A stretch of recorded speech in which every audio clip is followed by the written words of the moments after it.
Assalamualaikum. Hari ini aku mau bikin bejabu. Dan ini bahan-bahannya, ada kelapa, ada bumbu dapur. Aku ngangkat air, Pak Aji nyiapin kompor karena aku mau masak di luar. Ini kita meres kelapanya manual kayak zaman dulu ya. Tuang ke panci, baru dipanasin tennya itu sampai kayak mau keluar minyak. Lanjut aku bersihin bumbu, langsung tak blender tapi cuci dulu. Ini udah mau jadi minyak, kita masukin deh bumbunya. Sambil aku misahin duri ikannya dan langsung aku tumbuk-tumbuk kayak gini nih.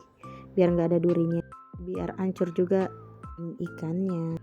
Lanjut aku kasih sasa, gula, garam ya bun, baru sedikit asam jawa.